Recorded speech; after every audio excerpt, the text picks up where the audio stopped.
Hello, this is Maxine, Kaye, and yoga from the Greater Philadelphia Center for Spiritual Living, bringing you another love note. Well, with the quieter times that we've been experiencing, have you found that you've been doing some introspection? That could be a wonderful thing. Time truly to take a look to see what's going on inside. What are our hearts telling us? What are we finding that we might like to make some changes in our thoughts and our behaviors, and perhaps some old beliefs that we might be ready to transform?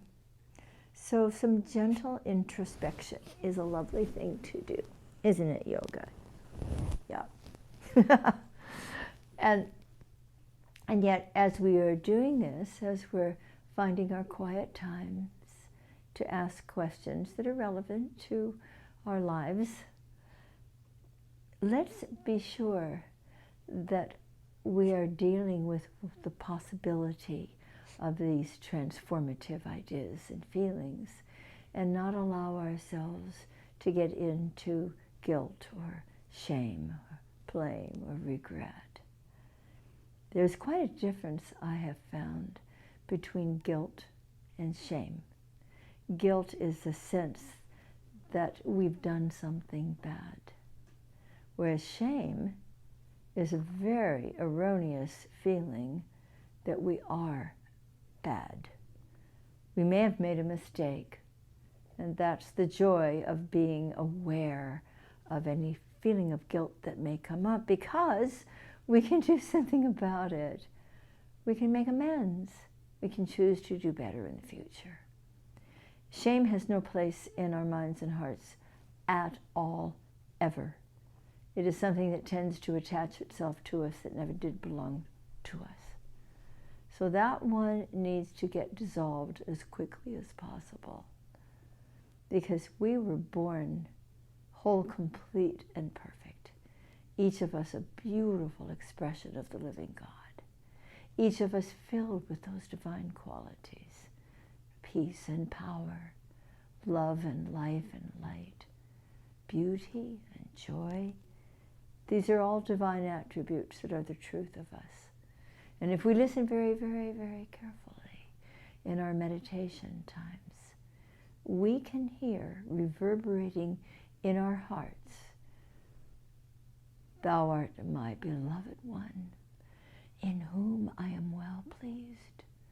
You see, God never sees any error, no blame, no shame, none of that.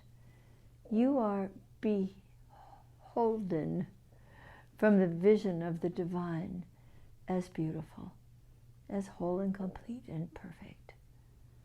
It is only we who make these judgments about ourselves and other people too. And it is we who may take the responsibility of changing them and replacing them with the truth. It has been said that the truth will set you free.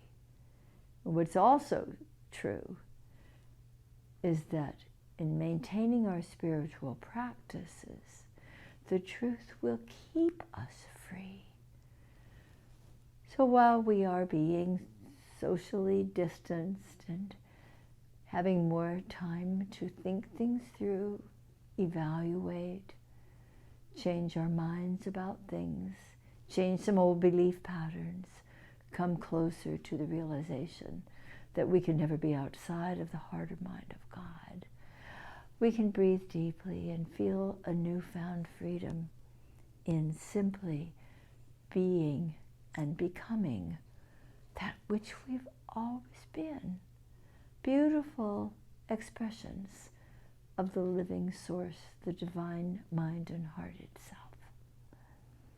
So Yoga and I want to thank you for being with us. Of course, tomorrow you'll get to hear from Reverend Mike. We're grateful we have an opportunity to share our hearts and our thoughts and feel connected with you. We're grateful that we are able to live stream our Sunday morning celebration at 10:30, and hope you'll be there to join us. It's a wonderful opportunity to experience each other seemingly from a distance. But when we remember that we all live and move and have our being in the very heart of God, we recognize that we can't be separate. We're all in this together, going through it together, growing through it together. So let's do that inward search quietly and gently, giving ourselves the opportunity to remember that we are the beloved, in whom God is well pleased. Yoga would like to suggest that you check out our website, which is cslphilly.org. Tell them, cslphilly.org. And there you'll find wonderful pages to look through, find out about our events, our activities, the people who are the leaders in this center, the people who keep things going even from a distance, opportunities for classes coming up, opportunities to make contributions to our beloved spiritual center. So, for now, we're simply going to sign off with love and joy and gratitude. We'll see you real soon. God bless.